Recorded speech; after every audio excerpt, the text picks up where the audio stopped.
thank you so much for all the comments and the interaction and the messages that you sent me as I post these videos exploring maybe a different way to move through life, especially if you have ADHD and any other attentional things that might be going on.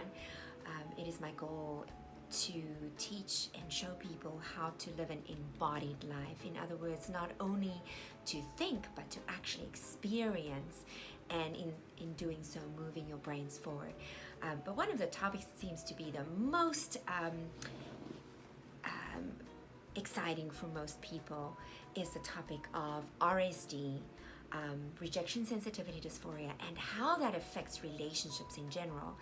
And I would like to talk about people pleasing today, because that seems to be a very, very common thing with anybody who has RSD, or Rejection Sensitivity Dysphoria.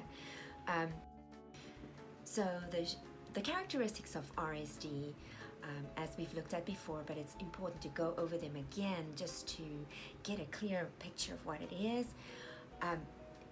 One thing that is very, very high up on the list of the symptoms or characteristics is a very strong perceived sense of rejection and abandonment, feeling very strongly when somebody might be pulling away from you, and then finding yourself reacting in one of two ways, either getting really angry and reactive, or shutting that person down, pulling away from them, cutting them out as if they don't exist anymore. Then some other common characteristics, of course, is some hyper alertness or awareness of self when in public spaces, constantly second guessing what you are saying or what you did, and maybe even finding yourself going back home and hashing and rehashing everything that you talked about and thinking, did I do that right? Was that okay?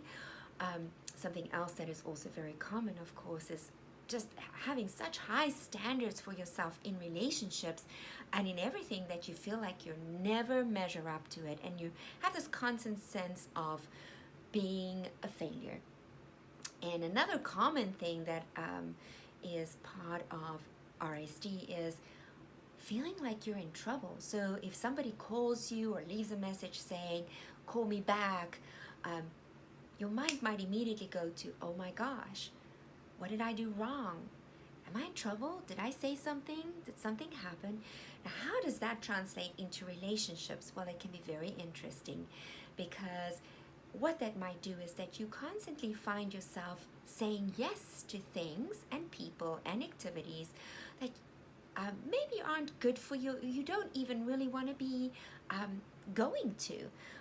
Your gut might be saying, no, I don't really want to go, but then you say yes because you want to make sure that this person who is inviting you or is asking you to do something is going to like you, and you're going to do things that will make them feel good.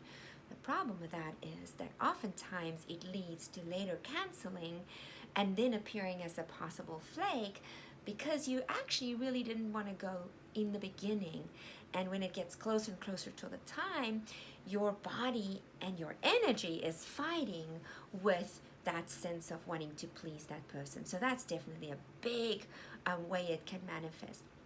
Some other common scenarios is staying in friendships or even romantic relationships with people who, and in patterns in that relationship that really aren't good and don't feel good, but not wanting to change that for fear that that person might leave or abandon you.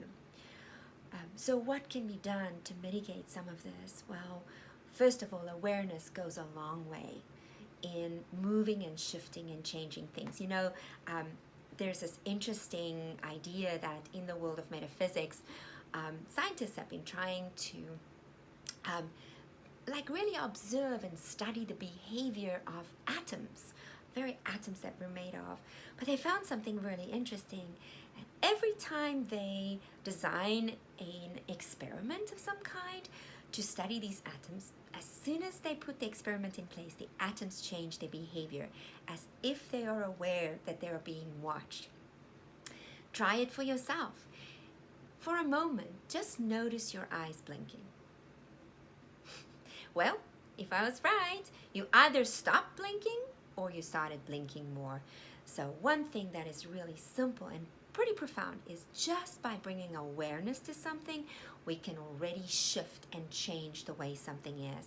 So the first step into stopping some of that RSD cycles of people pleasing is to really be mindful and aware of how it feels, the patterns of thoughts that go with the people pleasing, those phrases that you say to yourself, oh, but what if that person doesn't like me? Or I'm in trouble, this person's not gonna like me. Or what if they never invite me again? Those are all phrases to be mindful of. And as soon as you realize that those phrases are in place, put a label RSD on them so that it reminds mind that this is just one of the ways that your mind interacts with the world, but it isn't necessarily accurate.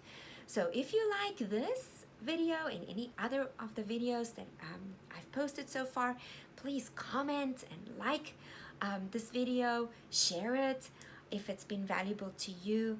And also, if you're watching this on my YouTube channel, please subscribe. And I would love to hear more from you.